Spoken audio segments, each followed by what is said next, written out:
Our first question. You often claim that there is no hard problem of consciousness at all. Just a vast amount of easy problems. Yeah. But what about the mind-body problem? Does it exist? And if it does, what it is? And is it possible to solve this problem? I think that the solution to the mind-body problem comes from first sort of taking a deep breath and then trying to adopt first the scientific perspective where we consider ourselves as animals, mammals, primates moving around on a planet. In fact, you might actually take a trick from Descartes here, who when he wrote about Le Monde, said, imagine a planet. And then he described it, he said, oh, that's our planet. And so we could sort of imagine going to a planet and finding things that look like us.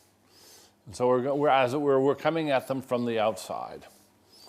And the question is there a mind-body problem? Do we discover the mind-body problem there? And of course we do, in a way, because we've got to interpret them, and we've got to treat them heterophenomenologically. We've got to treat them from the intentional stance, because they seem to be agents. They're fending for themselves very well. So we start our process of interpretation. First of all, we do the physiology and the physics and so forth, but then we still have this project of interpretation. And what we run into, if they really are like us, is that a lot of their behaviors include apparently communicating, and we learn their language. And so now we can really use heterophenomenology, and we can ask them, and we say, tell us what it's like to be you. And they do. Now, the supposed hard problem arises when you think, okay, well, at least they're zombies. They talk, they're intelligent. Now, but are they like us? Well, in what regard? Well, is it like something to be them? Do they have an inner life? Well, of course they do. Listen to them. There's no question about that. It recently occurred to me that a very simple way of showing how strange the confusion on this is to think of how 50 years ago, more than 50 years ago, Wilder Penfield in Montreal was doing surgery, brain surgery on wide-awake patients. He'd take the top of their head off, their scalp off, their skull, and they're sitting in sort of a chair like this, and they're wide awake with the top of their skull off, and he's touching points on the cortex with electrodes and asking them to talk about what's going on, and they say, and oh, there's a tune, oh, there's my fingers twitching, and so forth. I've actually shown, there's some film of that. I've shown some of this to some of my students. And thousands of people have heard about this and seen it. I've never heard anybody say, oh my gosh, well, there's nobody home in there. It's a zombie. Look, you take off the top of the skull and it's just this brain. That's all that's in there. It's just too obvious that the people are conscious. And it would be just as obvious if we took the top of the skull off and we found it packed with transistors. I mean, there is a huge leap of imagination required to understand how a conscious life can be implemented in either silicon or in proteins.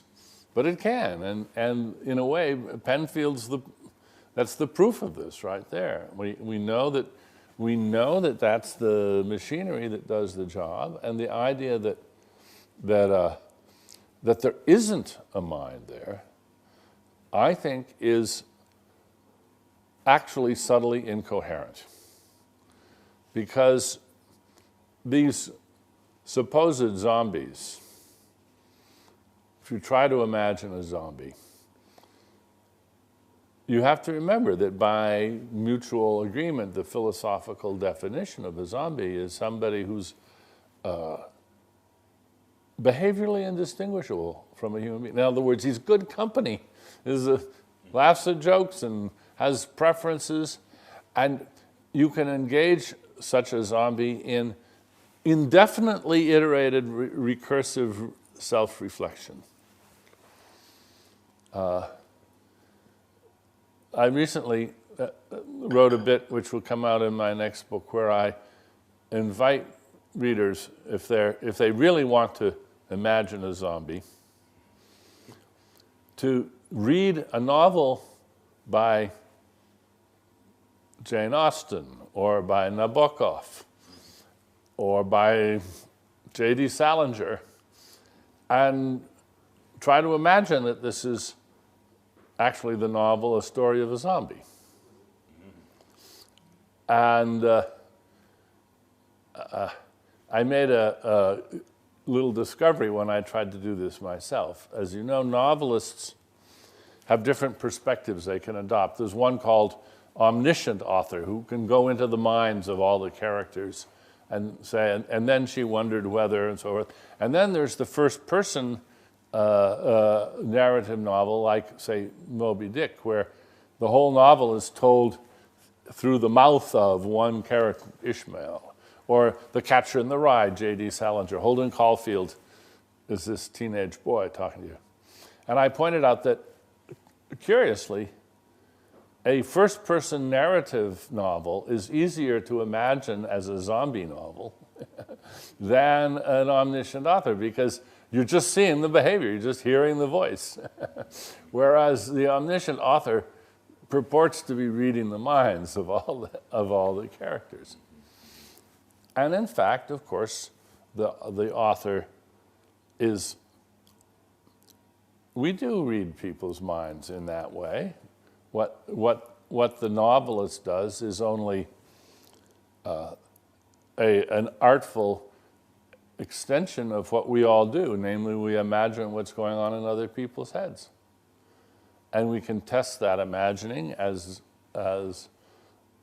exhaustively as we choose. That's what heterophenomenology does. And once we've got the science for how the brain makes each bit of that understandable, there's no more problem. One time I had a very interesting discussion with Tom Nagel about this. Tom, who wrote What Is It Like to Be a Bat? And he said, well, neuroscience could give you perfect correlation between brain events and conscious events, but it wouldn't explain the correlation. And I said, okay, let's explore that. Can you give me an example where it's not just correlation? And he said, yes. Chemists, physicists can tell you, as it were, why water is wet. The molar macro property of wetness can be explained, not just correlated with, but explained in terms of the bonds of the water molecules and so forth. I said, okay, good, that's an example of explanatory correlation. I said, now, how about when industrial chemists create a new polymer that's never been seen on the globe before? It's an artificial polymer. And before they've even made it, they're telling you what its tensile strength is, what its color is, whether it's going to be brittle or stretchy, and so forth. I said, you know, they can do that sometimes. I said, would that be explanatory? And he said, yes. I said, okay, well, I think we've already entered the age of explanatory neuroscience. And I showed him the Ramachandran and Gregory motion capture experiment, where they predicted a brand new illusion that had never been seen anywhere before, and they predicted it on the basis of their knowledge of the organization of the visual cortex in terms of the blobs and the inner blobs and the parts that are motion sensitive and the parts that are have a low spatial resolution. And I said, isn't that exactly analogous to what the chemists do? Namely, these folks knew enough about how the brain worked so they could say, we'll prove that we know how the brain works because we will put together a circumstance which creates an illusion never before seen and we'll predict it in advance. Yeah. So, I mean, that's why I think there's no hard problem.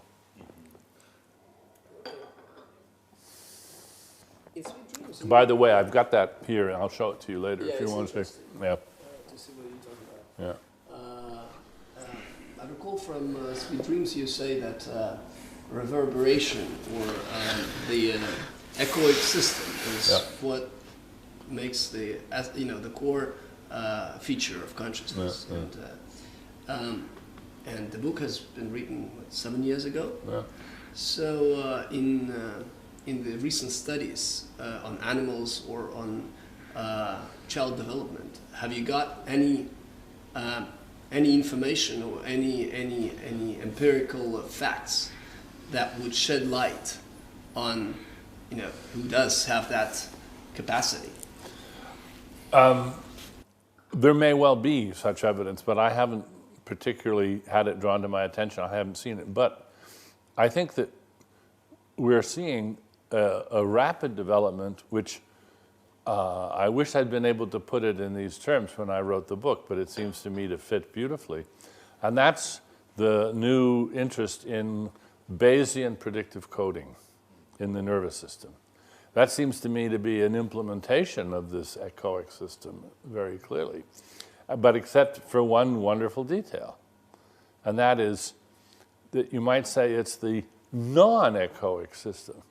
Because in the Bayesian predictive coding, the way it works is the brain makes an anticipation, makes a prediction, and if the prediction is confirmed, no signal comes back at all. The signal only comes back for disconfirmation. So the signal gets tuned by selective disconfirmation. But as long as the predictions are coming true, then there's no echo.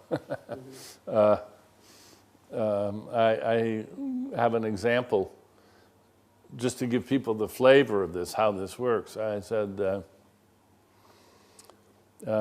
suppose I want to know how things are back home. I'm on a trip, and I arrange to call up my wife. And here's what I do. I just say, dear, I'm going to describe everything at our house, in our home, and people, and don't say a word unless I say something false. And for 10 minutes, I talk and she doesn't say anything. I say, oh, great, everything's fine, goodbye, and I hang up. That's the sort of underlying idea of predictive coding. And it seems to be a very powerful technique, and it seems to explain features of neuroanatomy which are otherwise quite baffling, such as the fact that there's more outbound traffic for instance, in the visual system than there is inbound. There's more downward connections going from central areas back down to V1, for instance, than vice versa, which at first seems strange, yeah. But I think that inversion is really very important. I'll be talking about that later today. Let us clarify one point of your theory. When you say that consciousness is, in some sense, doesn't exist, are you ready to admit that it at least might exist? Is it possible, according to you, to conceive the existence of consciousness in the very sense in which you deny its existence? And if it is possible, then in what respect that conceived situation differs from the actual one? What should be added to the actual state of affairs to get there? Is it, for example, inconceivable, the existence of consciousness, like a round circle? No, I think a good question. I think philosophers have made a mess of thinking about conceivability and imaginability, and they say, well, I can conceive of that, so it's possible. Conceiving of something is hard work, and you never know whether you've succeeded. The history of science is full of cases of people, so that's just inconceivable, and then later anybody can conceive of it. I have a lovely passage from the great geneticist Bateson, William Bateson, 1916, saying that it's inconceivable that genes can be carried in nuclear chromatin.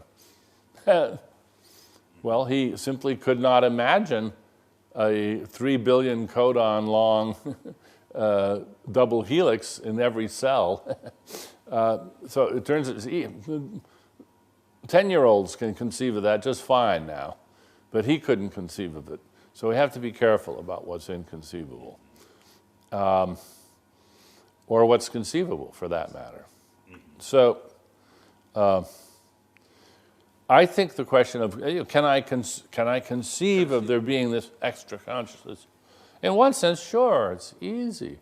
It's like I can also conceive of massless gremlins, sprites that live in the pistons of every internal combustion engine, and they're basically undetectable by any known physical test, but they're in there. So what? So the situation is the same with consciousness, you want to say? Yes, but I don't think anybody, yes, I would say it's the same. And for the same reason that I don't think any automotive engineer or physicist would worry about the fact that he can't rule out invisible gremlins. I don't think neuroscientists or cognitive scientists should worry about the fact that they can't rule out this extra consciousness. It's but what it's it a is trivial possibility. This extra consciousness. How do you conceive it? This extra consciousness, which actually doesn't exist, but which can be conceived. Well, that's a sort of a mug's game, as they would say in England. It's a game with no rules. I think that a lot of people, they might not admit it, but I think when they think of consciousness in this extra sense, they imagine a sort of radioactive glow that things take on. Really? And, do you believe in this? And well, they think it's something like that. It's not radioactivity, of course. And it's not warm, but it's as if it were warm and radioactive. It's this, well, you see there's this critical mass. And when you reach the critical mass, shazam, this extra property, this extra glow happens. And then there's somebody home. I mean, I think that if I articulate it like that, it looks just plain silly. So, of course, they don't articulate it. But because they don't articulate it, there's nothing to talk about. Let them articulate what they think this extra thing is, and then we'll have something to talk about. Emotions, mental images, that's all consciousness state. Yeah. Not gremlins. Why gremlins? Emotions. That's an example of consciousness. Joy. Let's just do emotions then for a bit. All right. Christoph Koch, who wrote with Crick, he's a romantic about this, and he's a die-hard believer in pains and emotions. And he once wrote me a letter about pain and a toothache that he'd had when he was mountain climbing, and he'd been up in the mountains. You know. And he said, you know, you tell me there's no toothache. And I said, I imagined 2 treatments and asked him which one he wanted. In one of them, treatment A,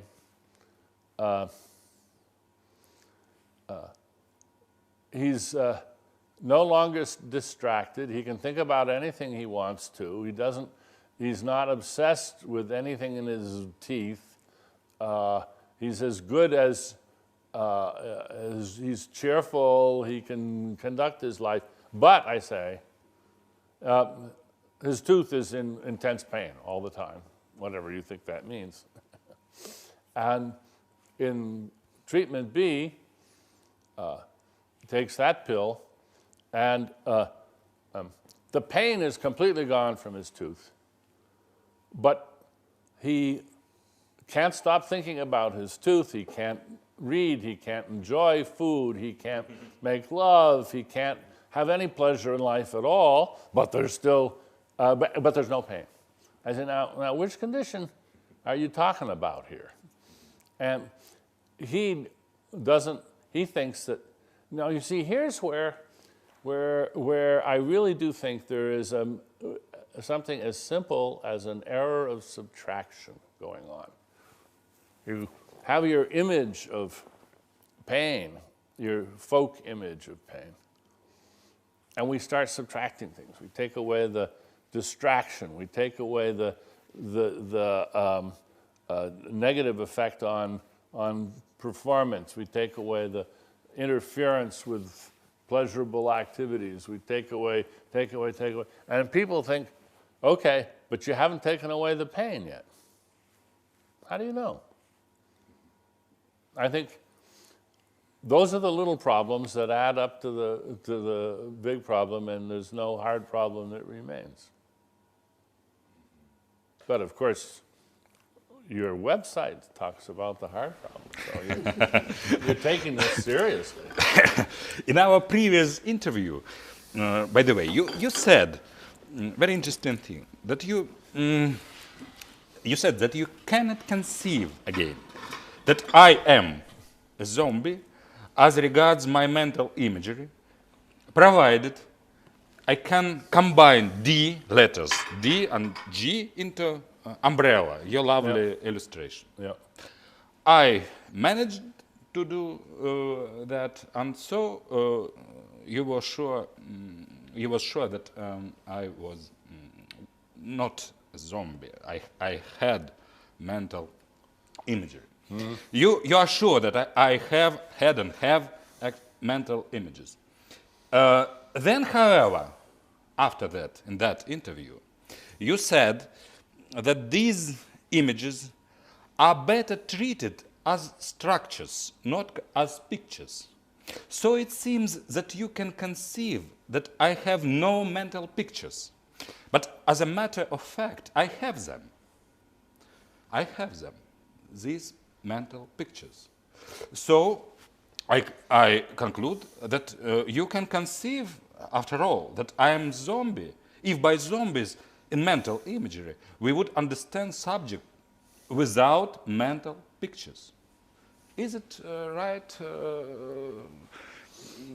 or not? Or when my mistake is? Well, I have an extended example in Consciousness Explained that looks at this, and this is Shaky, the early robot, and we see on the screen the mental images, and he draws a line drawing and so forth, and then we realize, well, we can turn that screen right off. And what's inside the computer? There's no image in 3D space. It's an array. It's an array of zeros and ones. You know, is that an image or not? So first of all, let's just get clear on what you mean by an image. On old-fashioned film, cinematography film, there are lots of images. Each frame is an image. In digital video, are there images? If you have a DVD, are there images on the DVD, or just instructions for making images? Structures, of course. Okay. No images. Well, maybe all we need is instructions for making images, and maybe that's what's manipulated in your brain. How could you tell whether you had actual images or whether you just had instructions for making images, which you didn't follow by making an image, but just manipulated? But I see a difference between structures and pictures. And you admit, accept this difference. I agree with you, there is difference between structures and pictures. But I have not only structures, I have pictures. No, also. you think you have pictures. Maybe. That's my mistake. It just seems to me. It seems to you that you have pictures. And we can test that in a way. I mean, Steve Koslin and others have done a lot of experiments on mental imagery. And they're controversial in some regards. But let me see if I can think of a good test case for this.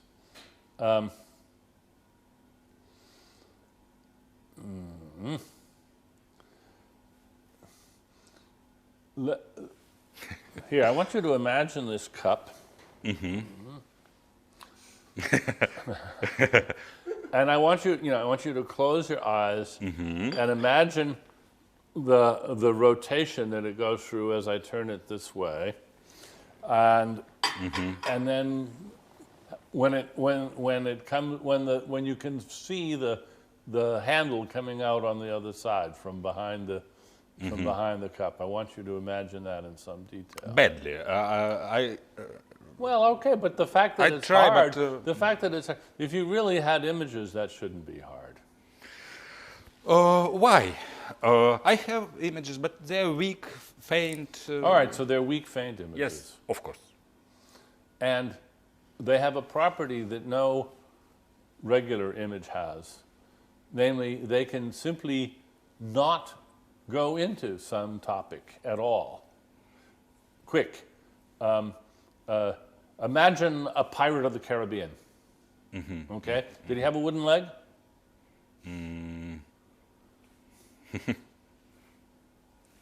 Well, now if you imagined him, I mean, either you imagined him with a wooden leg or you didn't. Huh? So did you even get to the legs? I mean, you can't draw a picture of a pirate. You know, maybe that was unfair. I should have. Not enough time for creation of the image. Yeah, I should have given you a little bit more. I should give you a little more time and say, I want the whole pirate standing on the shore, and with an old-fashioned pistol in one hand. Okay, now you've done that.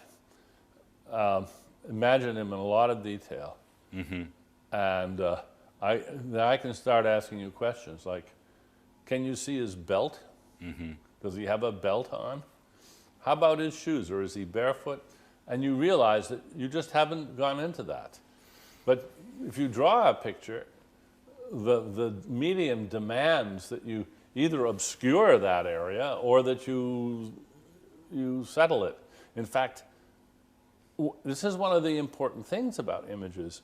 I learned this in a very interesting way. When Consciousness Explained came out, the BBC did a television documentary on it called, I'm sorry to say, Mind Movies. Given that I was saying there is no Cartesian theater, we had to struggle with that throughout the whole thing. But the young producer-director of that program did a wonderful thing for me. I was holding forth and beating up on various bad images of consciousness.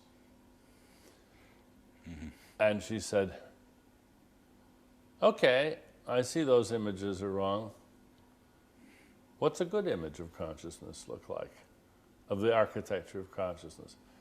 And I realized that That was a perfectly legitimate question. I hadn't properly answered it, not in Consciousness Explained.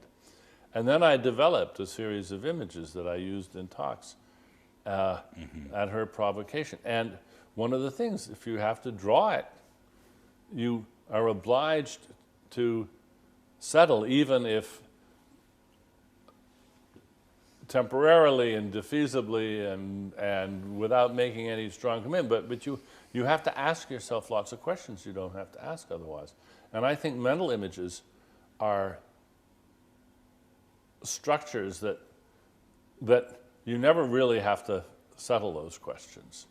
That's why they're not really like images. Mm-hmm. Thank you. Very interesting. You recently published a book with, in co-author with Matthew Harley and Reginald Adams. Yes. Inside Jokes. It's a fun book. Oh, I bought you a copy, and you already have it. You already read it. Well, And, if you sign it, it's. I'll sign your copy. Yeah. So it presents a comprehensive theory of humor, and in this theory, you suggest that the sense of humor is based on our ability to construct mental spaces and evaluate their integrity. So, can you explain a little bit about those mental, spaces, and just briefly sketch the theory? Yeah. The idea of mental spaces is taken really from the work of Gilles Fauconnier, a cognitive scientist now working out in San Diego, used to be in Paris. And he was concerned primarily with linguistics, and he was concerned with the framing of, the spaces. For instance, if I start telling you a story, then there's the story space, and if in the story Jones starts to tell somebody else's story, then we've got another frame, and or if I just go into the mind of a character, we create these spaces, and right now each of us has our own model of this space that we're in, and there's containing spaces outside that which may differ substantially. We'd get in real troubles if we didn't compartmentalize into the space that we're now in. And Fauconnier's main interest was in figuring out how things like demonstratives work. That guy, you can say that guy, well, without pointing, and everybody in the space knows who you're talking about, even though you have not obviously specified a person very precisely. But the spaces solve problems like that. Well, what Matthew realized, and it's really his model, Matthew Hurley's, is that one of the roles that a mental space plays is as a lobby, as like the security downstairs, where people come in and you have to check them out, make sure that they have the right to be there. You don't just let everybody wander around the building. So there has to be a sort of testing ground for stuff that comes in from your senses and from the communications that you're having. And the brain is engaged all the time that you're awake in furnishing the current mental space, correcting the furnishing, adjusting that, and anticipating what else is there, sort of filling in the blanks. And it's under time pressure. It's important that you stay current with what's going on. So the brain gets sloppy, makes a lot of jumps to conclusions, makes mistakes. And if these aren't corrected, then you have, in effect, a security problem. You're going to contaminate your world knowledge. You're going to let falsehoods creep in and infect your store of information about the world. So the brain needs to have a security system. It needs to have sentries, guards that are looking for these problems. That's expensive. It's, you can't get that for free. So the brain's solution is to create a reward system that rewards the guards, in effect, for playing this role. It's a little zap of pleasure, a little zap of reward for detecting hidden false assumptions, contradictions in that mental space. Now, when you detect a contradiction, you either immediately resolve it by creating another mental space where that is handled, or something else has to happen. And if you detect a problem, I say you, but really the brain, if your brain detects a problem that it can't resolve, then there's anxiety. There's something's wrong. And this is phenomenologically familiar to us. We walk into the kitchen and something's wrong. What is it? You have the sense that something's wrong, but you don't know what yet. Interestingly, in English, you might say, something's funny here, or what's that funny smell? And it doesn't mean humorous. Mm-hmm. It means worrying, actually. It means, uh-oh.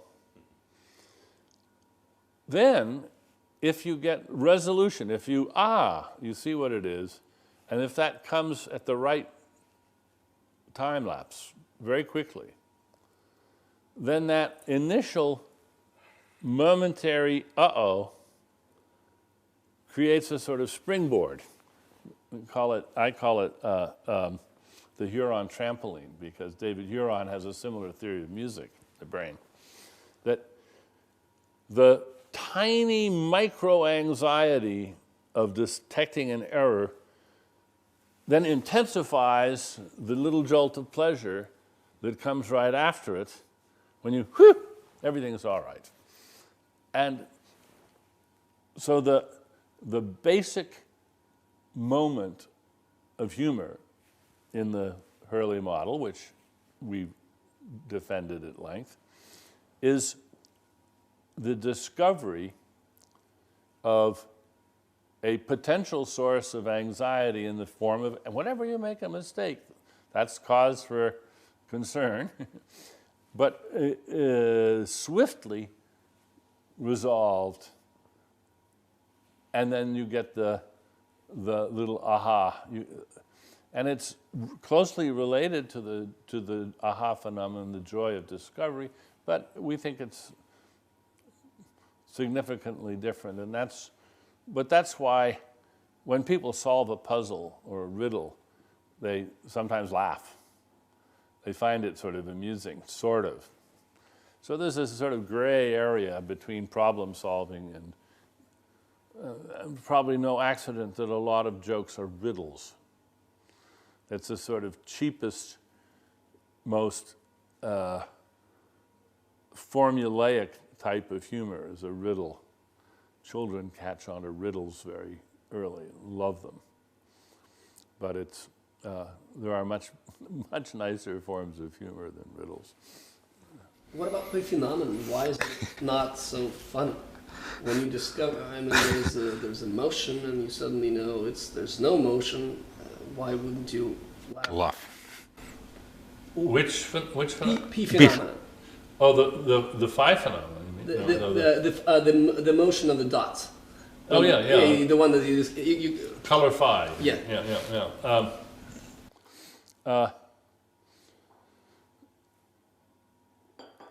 Well, I think first of all, I think with a little setting, we could probably make a phi phenomenon that was amusing, because it would create some misinterpretation that was then resolved. But I think in this case, there's no misinterpretation. Well, there is. The whole thing is a misinterpretation, but it's a sort of it's a sort of benign misinterpretation. Well, you know, think back to the earliest days of cinema, when that train coming towards people made them dash out of the theater or cower. In those days, maybe the phi phenomenon would have been genuinely upsetting, and then they might laugh when they realized that they were just fooled by this illusory motion.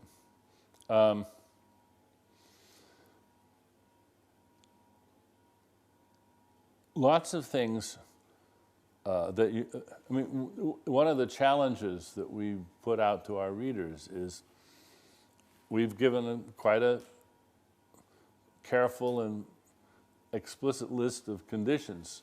If you have all these conditions met, you have humor. If you don't, you don't.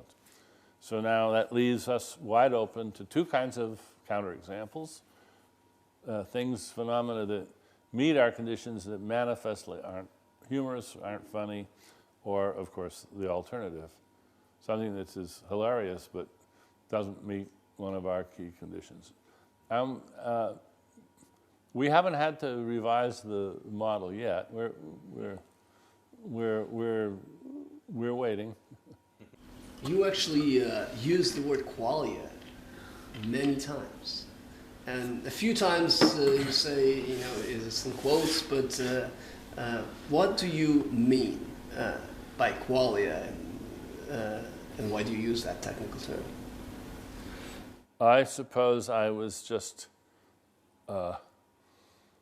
deciding that you don't want to fight all the battles at once. I think I made it clear, I hope I've made it clear, that I think that in its sort of technical sense, it is an incoherent notion, but in a loose sense, just to refer to subjective features of subjective experience, it's of course, okay. You know, okay. You know, I mean,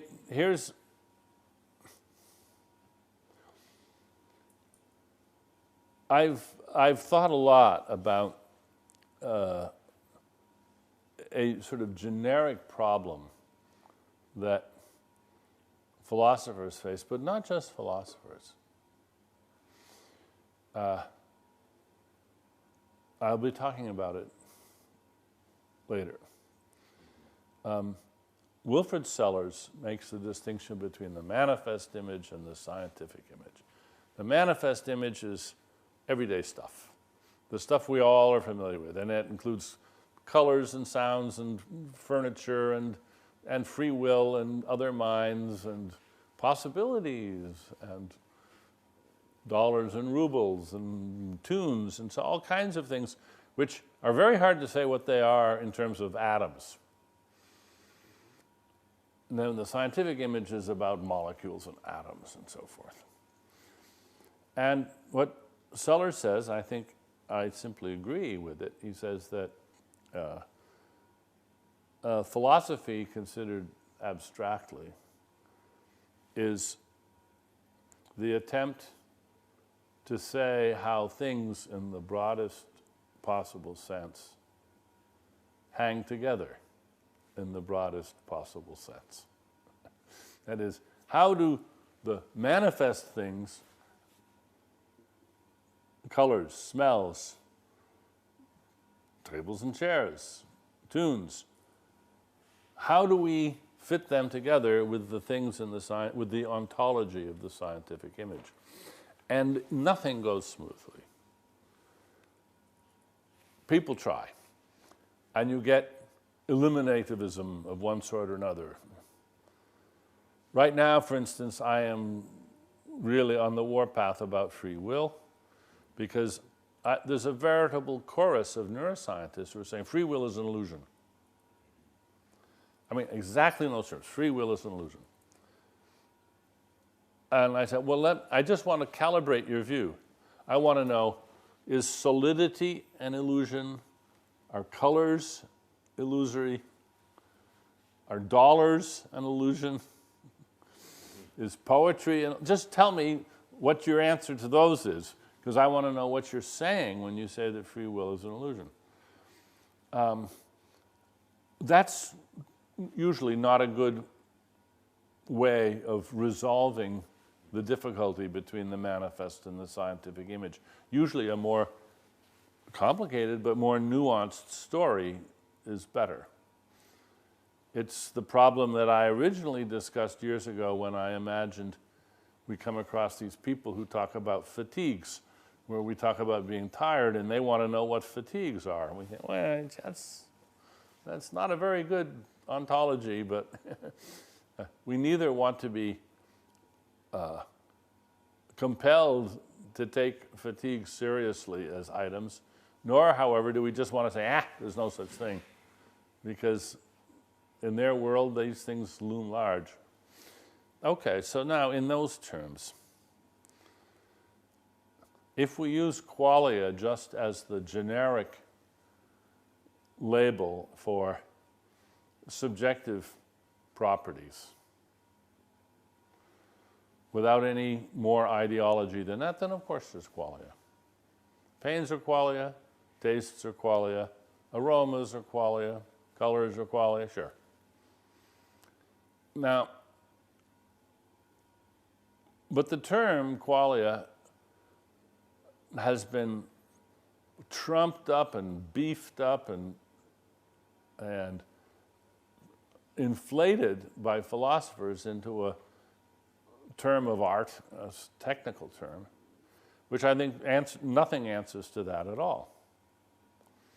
And so that's the sense in which I think that qualia don't exist. But it's very hard to get people to take that issue seriously when it's so easy for them to just shake their head and says, this dumbo he hasn't noticed that sometimes people are in pain. Well, well, of course I have. It's just that I think they have a daft theory of pain. Mm-hmm. Okay, let's return to the topic of problem of freedom. In your book, Freedom Evolves, and in some of your talks, number of your talks, you claimed that if everything is determined, then it doesn't mean yet that everything in our future life is inevitable. Yep. Because as a matter of fact, we avoid many things. Can you clarify why you believe that the fact of our successful avoiding behavior disproves the claim that every event that will happen in our future life is inevitable? Indeed, if some events are inevitable for us, then it's clear that some other possible events will be avoided by us. It's true by definition. But if so, then avoidance of some events could not be used as an argument for evitability of some events that will happen in our future. It seems that to show that this, you must demonstrate that some events that will happen in our future could be avoided.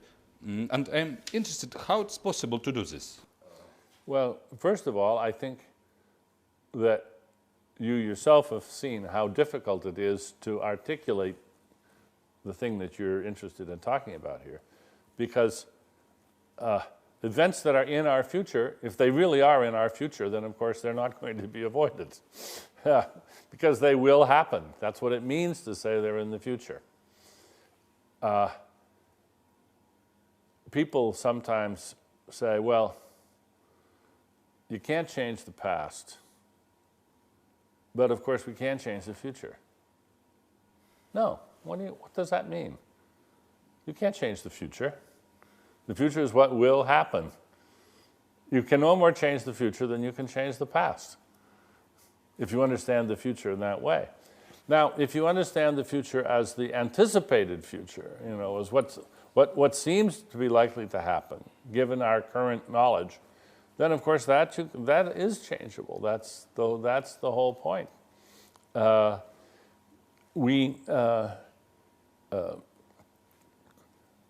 Thinking about time and avoidance is not easy. But the first step is in realizing that it's not easy, because a lot of people just glide right over the problems and don't recognize them. What is it to avoid something? Well, let's take a very simple example. I throw a ball at your head and you duck. Was the ball going to hit you? It was if you didn't duck. You saw the ball coming towards you. The light bounced off the ball into your eyes. That caused events in your brain, which triggered a ducking motion, and the ball sailed over your head harmlessly. That's a paradigm case of avoiding. Is it consistent with determinism? Sure. But you were determined to avoid that ball. But it is also, it seems to me that it is also consistent with the idea of inevitability of our future. Because if some events are inevitable, so by definition, some other events will be avoided. So well, why so? Why possible events? For example, I don't know if it's inevitable. Well, let's talk about things that are currently inevitable, like death. Yes. But that may be. I can imagine that death will not be inevitable indefinitely, or here's something else that is inevitable. I cannot be in San Francisco for lunch today. Just, there's no way it's possible. Today. But I suppose, let's see, lunch. Yes, it's still early. You would not have to violate any laws of physics to get me to San Francisco by San Francisco noon. It's just not possible today. Now, that's a perfectly good sense of inevitability. There's other things which, in that sense, are not inevitable at all. There's no doubt 100 restaurants in Moscow where we could have lunch. And none of them are, it is not inevitable which one, that's within the realm of whatever choices we make. But it's important to realize that we contrast those cases with the cases where choosing won't do any good. There's just there's no path. If Dmitry and I choose to have lunch in San Francisco today, we're out of luck. In that sense of inevitability, it has nothing in particular to do with determinism. And here's a way of thinking about this. Here's a truism. If determinism is true, then every event in my future is determined. That's true by definition. Now, if determinism is true, every event in my future is inevitable. That doesn't follow. I mean, if it does, tell me, what does the second one add to the first one? The first one's trivially true. How do you get from the first one to the second one? There's no path. And one way to see this is to notice that inevitable is, as it were, one half of a distinction that English has no good word for. There's evitable doesn't really exist as an English word. It's in the dictionary, but nobody ever uses it. But it did exist, as far as I know. Yeah, well, it's just avoidable. But there's another contrast. We want to avoid the bad things. We want to what the good things. There's no good word for the opposite of avoid. It's not just seek or seek and find or get, but it's something like that. But now, let's just say it's get. We want to avoid the bad and get the good. Okay. Now consider the following sentence. If determinism is true, then every event in my future is gettable. Or is ungettable. Is ungettable. What does that mean? No, I'm going to get some things and I'm not going to get other things. I mean, that's true whether determinism is true or determinism is false. But for the same reason that it doesn't follow that if determinism is true, I will never be able to get anything, it is also true for exactly the same reason that if determinism is true, it's false that if the determinism is true, I'll never be able to avoid anything. But if I am able to avoid things, then my future isn't inevitable, is it?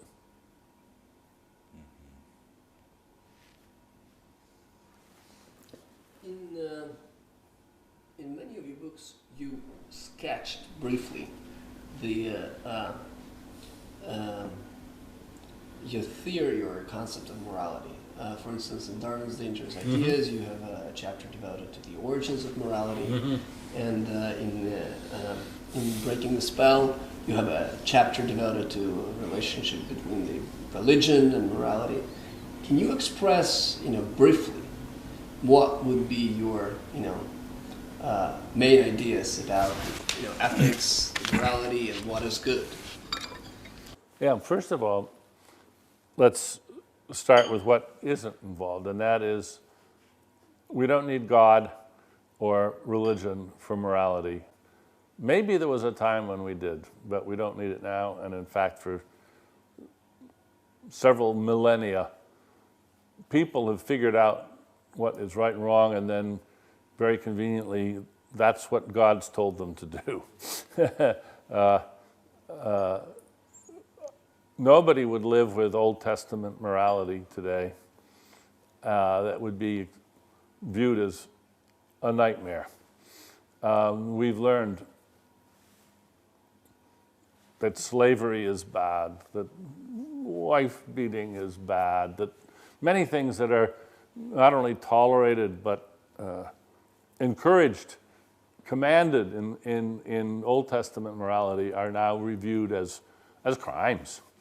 So morality has evolved over time. And how has it evolved? It's evolved because people have engaged in that most human and wonderful activity of mutual persuasion. They've gotten together to talk it over, and they've convinced each other that certain values are pretty much shared by all. And if they weren't shared initially, they've come to be shared, and we've expanded the circle of agreement. And it's based on some very fundamental virtues that Hume described, for instance, the natural virtues. Then we have the artificial virtues, which are more specialized and have been added on. As we've civilized ourselves, we've learned the importance of truth-telling and integrity and gentleness and tolerance and so forth. And so the ideal, which is not yet achieved, but we can imagine an ideal of a communal activity of mutual persuasion, which settles on a group of values. This is how we're going to behave. And just about everybody endorses that. What could have a greater warrant for us? What could have a greater command to our allegiance than that? This is our sense of our morality. It's human-based. It doesn't get imposed on us by God or anybody else. For the same reason that we wouldn't let Martian space pirates tell us how to behave, we shouldn't let any imagined religious figures tell us how to behave. We'll figure out how to behave.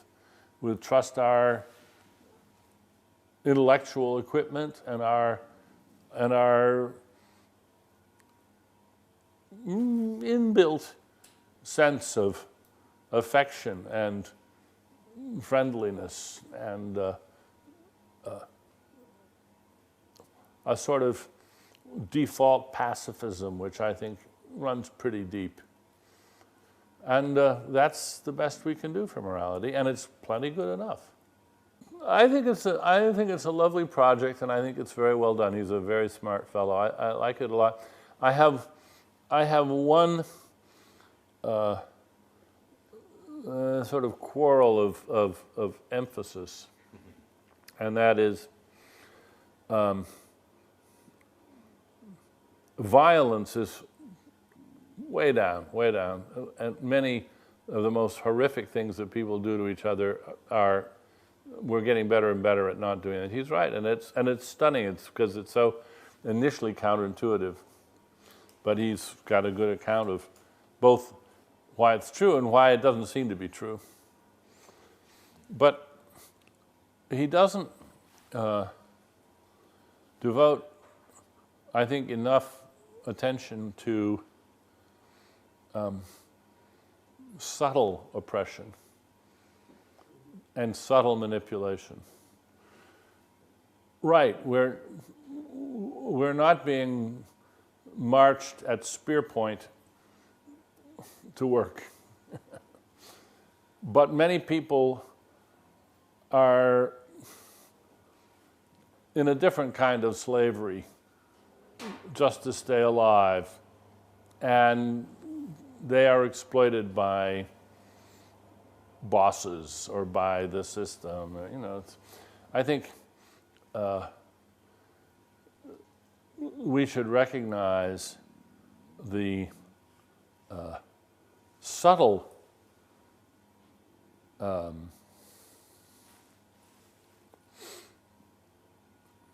thwarting of our desires and of what would make our lives better. I think many lives are blighted, are cramped, are pinched by features of society that we underestimate how much harm they do. Talking about the value of life, it was a few years ago you published an article, and you also had a presentation called Whole Body Apoptosis. Yes. I think it was a surprising reply to the request for new ideas about how we can enhance a human being. So can you explain your argument and in this context explain what do you think makes a human life valuable?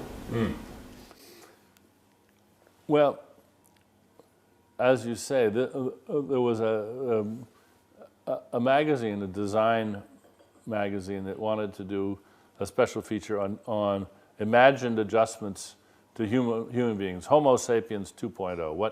What should the new version have? And it had to be something that was technologically feasible in the near future, and something that you would submit to yourself. So, do I want an eye in the back of my head, or do I want eyes on the ends of my fingers, or what other changes would I ask for? Huge memory, who knows? Be able to take a pill so that I could learn mathematics better or something. Well, I decided I would concentrate on death, and especially today, in the developed world, most of us can anticipate a future in which we might well spend months or years gradually turning into a vegetable with tubes up our noses and lying in bed and with our mind deteriorating to the point where we are a shadow of our former self. And the prolongation of life, as is well known, is it's futile, it's expensive, nobody seems to be getting anything out of this. But in any case, many people, if asked, how would you rather die? Would you rather be struck by lightning, or would you rather have this long, lingering process? They'd rather be struck by lightning. But it's very hard to arrange to be struck by lightning. And besides, you don't want to arrange it. So I thought, here's what you want. You want to die as swiftly and suddenly as is possible, consistent with the safety of those around you. And you don't want this to be by default a matter of somebody, you or your family or the state, judging that your life wasn't worth living anymore. This is the important point. So I'd imagined, let's just call it a pill, but there's various ways it could be done. You take this pill, and it's slow acting, and it's impenetrable, and at some point between, I can't remember what I said, 80 and 85?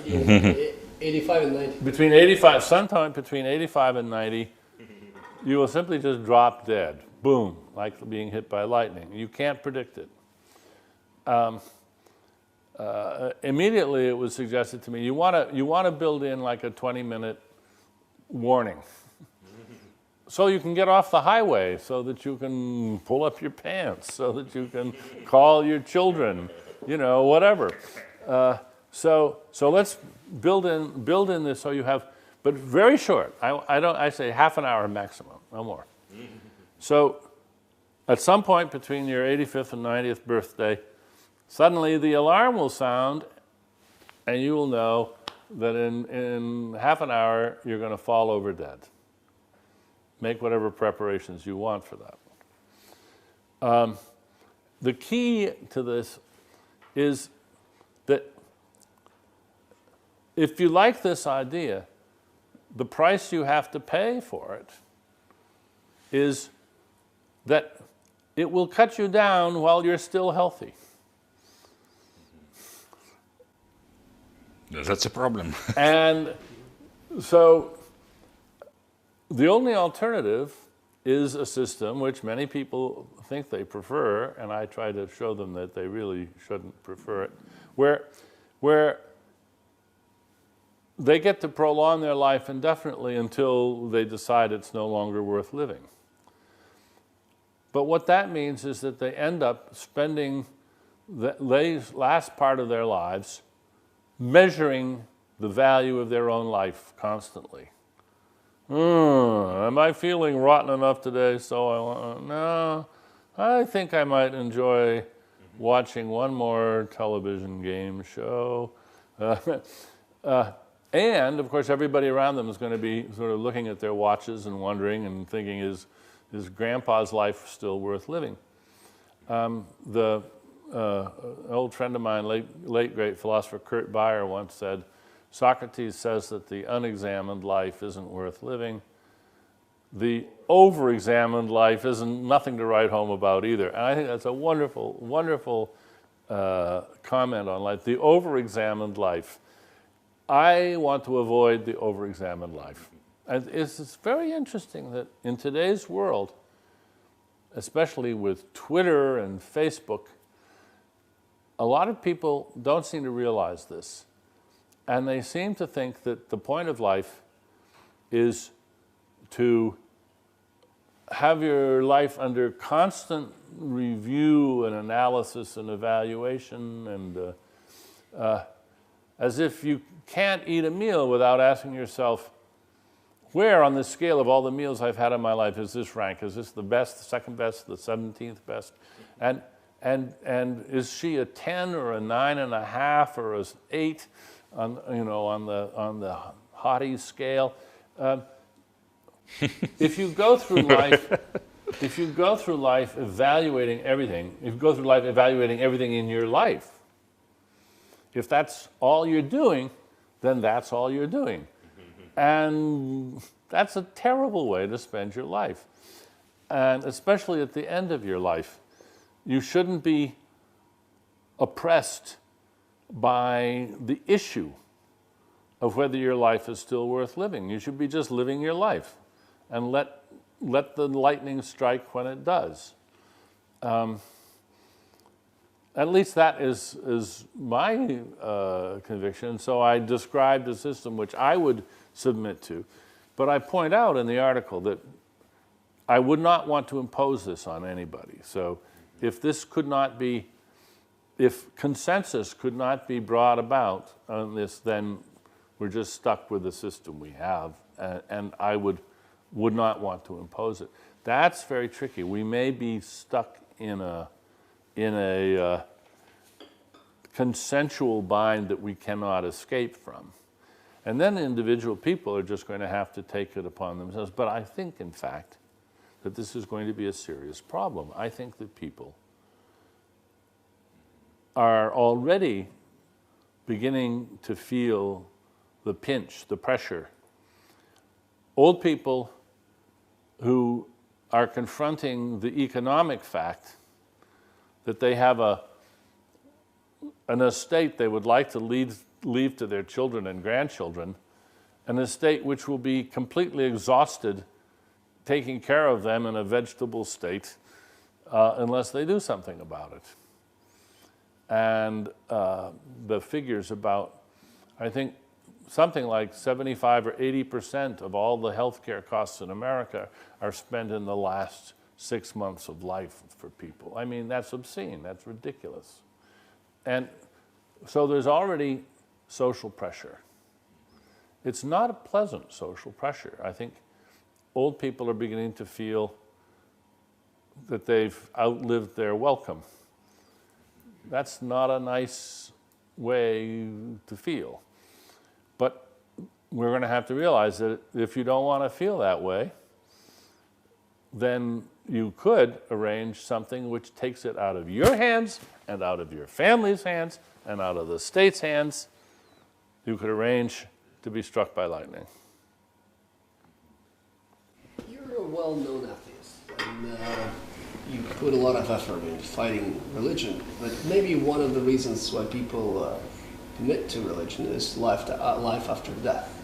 So as a philosopher, what do you think about life after death? Is it, according to your theories, is it possible? Can the mind survive the death of the body? Well, first of all, I think that it is almost embarrassingly clear that life after death is wishful thinking, that it is the most natural and seductive idea. It is no wonder that everybody thinks of it and that everybody loves the idea. Just especially if it falls to you to have to explain to a child about the death of a parent or of a loved one, the capacity, the opportunity to say, oh, someone, she's still in heaven, she's looking down on you. This is tremendously consoling. And so I think there's no mystery about why it's such an appealing idea. Now, is it possible? Well, I've said in one sense, yes, it's possible, or will be soon possible, because what you are is the information that the dance that your molecules are dancing. And we can replace every one of those molecules and you go right on living. And if we could just store the dance, which is information, then it could be put into a new body, re-embodied. In the same way you can have a new edition of a poem or make a new copy of a song, so a new copy of you should be possible in principle. But what about personal identity in such a case? in that case, I think that identity goes with the dance. It goes with the information. Now we have these puzzle cases like what if there's two? Well, then there's the so-called closest continuor theory, which says that the one that's you is the one that's, as it were, most like you. For my part, I don't have any trouble with the idea that personal identity is not importantly different from the identity of the ship of Theseus. I mean, the famous example, Theseus goes off in his ship and every plank, every board, everything is gradually replaced. It's still the ship of Theseus. Now, what if somebody has been going along behind the ship picking up all the discarded pieces and then reassembles them somewhere and patches them up a little bit? Isn't that the ship of Theseus? Well, at this point, you realize that this may be a question for the insurance company and the law, but we know all the facts, and we discover that the facts don't clearly tell us which way to go. Okay, but we also have the sense that it's not like there's a mysterious pearl of ship identity, which we're wondering which hull it resides in.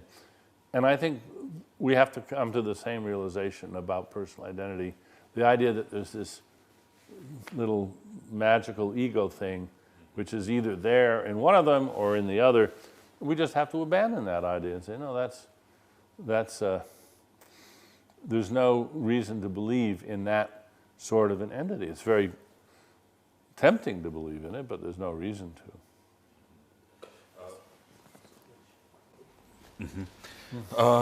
One or maybe two personal questions. In one of your recent talks, you mentioned philosophy of language class of 1960 with Quine as professor and you, David Lewis and Saul Kripke as participants. Can you tell us some words about your relationship with these famous people? Well, I was an undergraduate. I guess Saul was too. He was a little bit ahead of me, 1 year ahead of me, I guess. But the graduate students were Tom Nagel, David Lewis, and Gil Harmon, and a number of others. Those are perhaps the best known. And this was a very exciting thing to arrive at Harvard in 1960. There was this, I was already very interested in Quine from having read his book From a Logical Point of View. And here he was, publishing a brand new book called Word and Object. This was the first time he taught from that book in his philosophy of language class. So I was very glad to be there, and I was very impressed with the fast company. It was a very strong bunch of students. I got to know some of them pretty well, not very well, because I was the undergraduate and they were the graduate students. But I got to know David and Stephanie Lewis pretty well, and Gil Harmon later. I never got to know Saul Kripke well. We hardly conversed over the years. Yeah. No, it's just so our paths just don't cross much. You told a story about gold Rolls Royce of David oh yeah, that Lewis was. or Montague. Oh, you've heard that? Yes, right. This is Richard Montague, the logician at UCLA, a brilliant man, an eccentric man, and a rich man. And he lived a very flamboyant life. He was eventually murdered by a gay hustler that he picked up that was a dangerous fellow. Nobody ever was convicted for that crime. He lived in a beautiful house up in the hills outside LA. And he had a gold Rolls Royce. But I didn't know that. When he and David Lewis came down to one of our colloquia at Irvine, in the early years at Irvine, place was brand new, and there was hardly any grass and little spindly trees, and walked out to the parking lot after the colloquium in the evening, and there in the parking lot at UC Irvine was this gold Rolls Royce. And I had never seen one, and I've never seen one since. And I just couldn't keep from exclaiming. I said, "Oh my God, look at that. Look at that, it's a gold Rolls Royce. What on earth can it be doing here?" And then I had to go and stick my nose up against the window and walk all around it. And all the time, of course, exclaiming on, as it were, the tastelessness, the ostentation of owning a gold Rolls Royce. And David just kept his lip buttoned. And so did Richard. And then after I had my fill of marveling at this car, Richard got out the keys and got in, and they drove off. I felt very foolish. So maybe the last question. We have to wrap up and go really in 5 minutes. What do you consider now as the most promising areas for philosophical investigations? And what are you currently working on where are you in this field? Let me do the second one first. I'm about to publish a book on intuition pumps and other tools for thinking, which goes through my work and pulls out the best and then changes them all. I mean, I'm reworking each one to make them more accessible, so pulling them out of the context, making them more portable, you might say, and also criticizing ones that I think don't work well.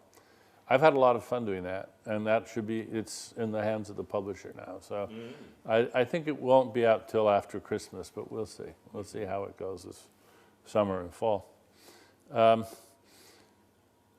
But then I have several projects that I want to turn to.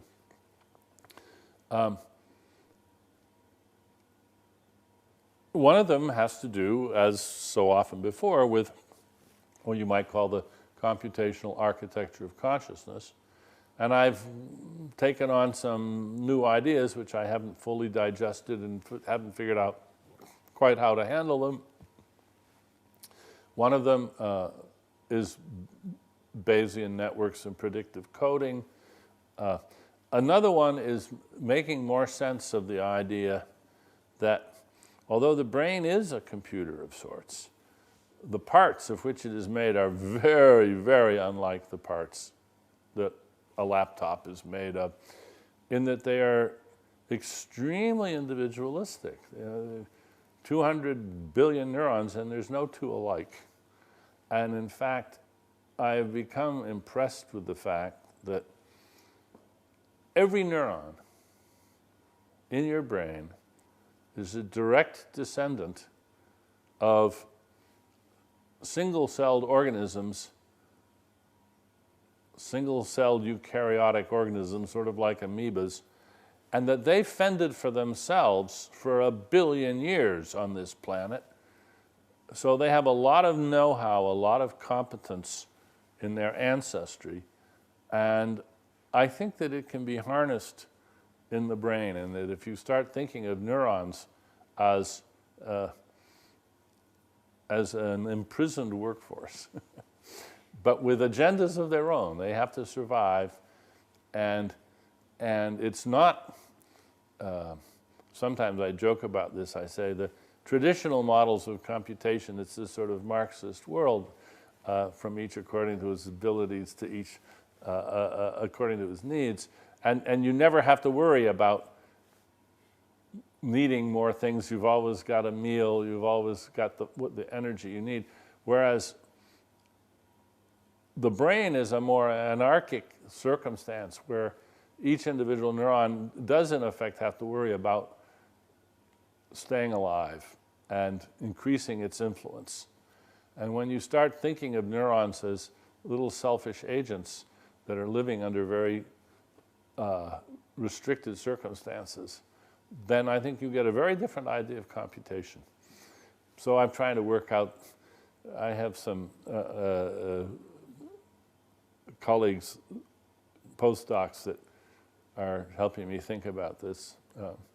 We jocularly call this brain wars because we think that the turmoil in the brain really is a kind of serious competition that goes on, and that coalitions form and détente is possible, and but there are also unresolved conflicts and so forth.